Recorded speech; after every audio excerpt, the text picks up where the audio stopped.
Gente, boa tarde. Então, nós vamos iniciar o nosso trabalho desta tarde. E a Roseli vai ler para nós a mensagem do livro Seara dos Mestres. Boa tarde. Ser médium.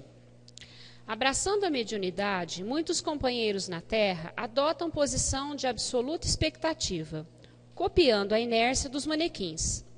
Concentram-se mentalmente e aguardam imóveis, nulificados, a manifestação dos espíritos superiores, esquecendo-se de que o verdadeiro servidor assume sempre a iniciativa da gentileza na mais comezinha atividade doméstica. Vejamos a lógica do cotidiano. Um diretor de escritório não exigirá que o auxiliar se faça enciclopédia humana, a fim de receber-lhe a cooperação, mas solicita seja ele uma criatura ordeira e laboriosa, com a necessária experiência em assuntos de escrita. Um médico não reclamará do enfermeiro uma certidão de grandeza moral para acertar-lhe o concurso. No entanto, contará seja ele pessoa operosa e sensata, com a precisa dedicação aos doentes. O proprietário de um ônibus não se servirá da atenção do farmacêutico em sua oficina, mas procurará um motorista que não apenas saiba manobrar o volante, mas que o ajude também a conservar o carro. O farmacêutico, a seu turno, não se utilizará da atenção de um motorista em sua casa, mas procurará um colaborador que não apenas saiba vender remédios, mas que o ajude também a aviar as receitas. Cada trabalhador permanece em sua própria tarefa, embora a interdependência seja o regime da vida apontado a todos. Ser médium é ser ajudante do mundo espiritual. E ser ajudante em determinado trabalho é ser alguém que auxilia espontaneamente, descansando a cabeça dos responsáveis. Se não podes compreender isso, observa o avião, por mais simples que ele seja. Tudo é amparo inteligente e ação maquinal no comboio aéreo. Torres de observação esclarecem-lhe a rota e vigorosos motores garantem-lhe a marcha. Mas tudo pode falhar. Se falharem, o entendimento e a disciplina no aviador que está dentro dele.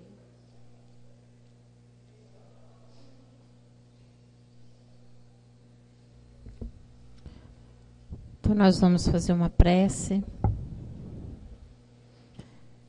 elevando os nossos pensamentos ao nosso Pai. Agradecemos por estarmos mais uma vez nesta casa, nesse trabalho. Que Jesus nos ampare, nos ilumine. Que a nossa reunião seja tranquila, onde todos nós vamos doar as nossas vibrações de amor, de carinho, para todos os nossos irmãos.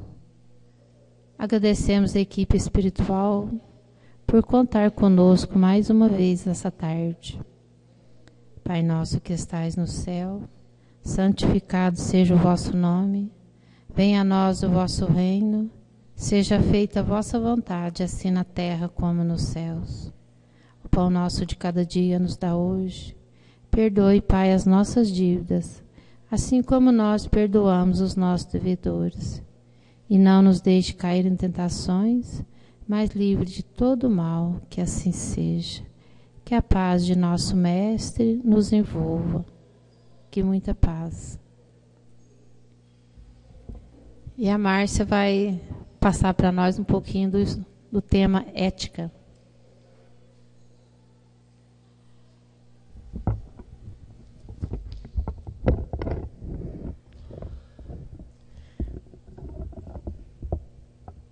Boa tarde a todos.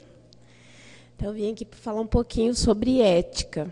Então, o que é ética? Eu fui procurar no dicionário. Ética é uma palavra que origina do grego e que tem a ver comportamento. Então, assim, a ética vai estar ligada ao comportamento. E quais são os instrumentos da ética? É a consciência moral e a liberdade, que todos temos, né? Então, a consciência moral é a capacidade que a gente tem de julgar. Então, cada um tem a sua consciência moral que vai poder julgar. E o outro que é a liberdade, cada um fazer as suas escolhas, né? Então, todos nós temos a possibilidade de fazer as nossas escolhas, que está aí o livre-arbítrio, né? Cada um escolhe o seu caminho. Só que essa liberdade é uma liberdade que acaba sendo assim, imposta pela condição que a gente está aqui, do planeta. Então, assim, a gente tem liberdade até um certo ponto, né? Porque estamos num mundo de prova e expiação, então essa liberdade não é total, não é uma liberdade 100%. Então, a gente tem uma liberdade que acaba sendo parcial. E aí, se a gente for estudar a ética, ela faz parte da filosofia. Então, é um estudo, né, faz parte da filosofia, e ela investiga os princípios que orientam o comportamento humano no contexto de uma realidade social. Então, qual que é a nossa realidade social que a gente vai conviver? A reunião mediúnica, né, na casa espírita. Então, são os princípios que vão nortear a nossa reunião aqui, né, na casa espírita. E a moral? A moral é o conjunto de princípios universalmente aceitos como norteadores das relações da conduta humana. O que é isso? É como cada um age. Então, como eu falei, que tem que ter a ética, né, que são os princípios que norteiam. A moral é o que é a vivência de cada um. É como cada um se comporta, né, ali numa reunião mediúnica. É o que eu falei, a ética é o conjunto de princípios, fundamentos referenciais teóricos, e a moral é a prática vivenciada desses princípios. E dentro do espiritismo tem uma ética, que é fundamental. Fora da caridade não há salvação. Então, é fazer o bem. Então, assim, como que a gente vai estar fazendo o bem na reunião que você está participando? Que seja uma reunião do passe magnético, uma reunião de radiação, a reunião de desobsessão, de socorro. Então, o importante ali é a gente estar fazendo bem. Tá? Então, essa é a ética que está ligada ao espiritismo. E a moral é a regra nossa de bem proceder. Então, é observar as leis de Deus e fazer o que está propondo, né, nas leis de Deus. Aí eu anotei algumas coisas aqui que a gente pode estar comentando sobre os meios de conseguir uma boa comunicação, né, dentro do trabalho espírita, dentro de uma reunião da casa espírita. Aí, primeira coisa, a gente está aqui porque estudando por causa da mediunidade. Então, a mediunidade, todos nós recebemos, né, é um dom que a gente recebeu, uns de uma forma mais ostensiva, né, outros nem tanto. E a mediunidade, como ela foi um dom que cada um recebeu, a gente não pode cobrar o trabalho que a gente exerce. Porque a mediunidade ela vai servir com propósito para a gente utilizar ela para a evolução, para a nossa evolução. Tá? A evolução nossa, evolução do planeta, né, do orbe terrestre. Né? E aí, a questão do dinheiro está fora. Isso tem uma ética, assim, não se cobra. Né? Outra coisa que é importante da gente estar falando é que, quando está numa reunião mediúnica, terminou a reunião, saiu dali do espaço da casa espírita, deixa o caso aqui. Né? Esquece o que aconteceu, o que foi falado na reunião mediúnica. Vários fatores. Se a gente contar para alguém, vamos supor que a gente leva lá, conta para um amigo, conta para um familiar, aquele irmão que foi atendido aqui, pode ser que ele ainda está ali, ainda está vivenciando com você durante um certo tempo, para aprender um pouco sobre o bem, né, sobre as atitudes, né, de cada um de nós. E ali ele acompanha. E ele vai se alimentar daquilo ali que você está comentando, né, do caso espírita, do caso dele, que foi falado na reunião espírita. Então, esse é um dos motivos. A outra parte, pode ser que ele não aceitou o tratamento espiritual. e a gente fica chamando ele, porque você está comentando o caso. Então, é lógico que ele vai atender, não só por causa que a gente falou o nome dele, mas ele vai reconhecer ali as emoções, né, toda aquela noção do sentimento. Então, ele vem para ficar ali, e ele não segue o que ele deveria, né, no atendimento, o que ele deveria procurar, até para a própria evolução dele, né. Um outro detalhe é que, às vezes, a gente está na reunião ou de radiação, ou então de socorro, desobsessão, aí fala o nome da pessoa. E aí a gente fala assim, fica observando o que acontece na reunião, e eu sei que essa pessoa é meu amigo, por exemplo. Aí eu vou lá e conto para ele. Às vezes, ele nem sabe que foi solicitado tratamento para ele. Né? Já aconteceu casos assim, que a gente sabe falar, de pessoas que ouviu o nome aqui, ouviu o que foi falado na reunião e foi lá e contou para a pessoa. Né? A pessoa entrou em desequilíbrio, porque não tinha essa noção.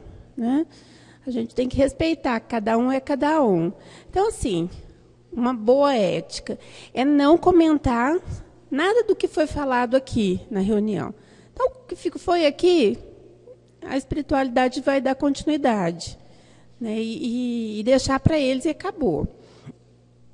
E eu queria ler uma coisinha, uma mensagem, né, um parágrafo de uma mensagem que o Carlos Bacelli escreveu, o espírito Odilon Fernandes, do livro Conversando com os Médicos.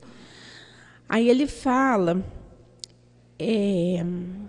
Em ser médium, o médium só tem a lucrar, desde, é claro, que não utilize as suas faculdades espirituais para satisfação material. Sim, porquanto existem medianeiros que subordinam os interesses da mediunidade, que são eternos, aos da natureza temporária. Companheiros que, por desconhecerem a ética que impera na mediunidade, permitam uma companhia espiritual saudável por espíritos interesseiros e levianos. A mediunidade, por assim dizer, é um terreno que será ocupado no espaço psíquico do medianeiro, por espíritos que reclamarão a posse para o bem ou para o mal. Então, quer dizer que está na mão do médium, né? Então, para onde pautar a ética dele na reunião mediúnica é quem vai estar com ele durante todo o tempo, né? Vai compartilhar da psicosfera dele. E fala também que a proteção espiritual destinada aos médiuns, na supervisão de suas atividades, atua com base na sinceridade dos seus propósitos, medianeiros que atraem a influência dos espíritos ignorantes, não oferecerão sintonia aos que, por seu intermédio, desejam desenvolver um trabalho sério e de consequências benéficas para a humanidade. Sem o que chamaríamos de moral mediúnica, a mediunidade jamais será exercida de modo responsável. Então, um espírito que for mais ignorante, que não está afim leviano, que não está afim de levar a sério, não vai acompanhar um médium que vai pautar pelo bom comportamento, que vai seguir, vai procurar estudar e seguir o caminho do bem. E aí eu copiei mais uma frase que fala que é uma regra de ouro. Né? Tudo aquilo, portanto, que quereis que os homens vos façam, fazei-o vós a eles, pois esta é a lei e os profetas. Está Jesus e Mateus. Então, é o fazer ao próximo aquilo que a gente quer fazer, que gostaria que ele fizesse conosco, né? Então, o estudo que eu queria trazer era sobre isso, sobre a ética, e se alguém se interessar depois de estudar, é interessante, vale a pena.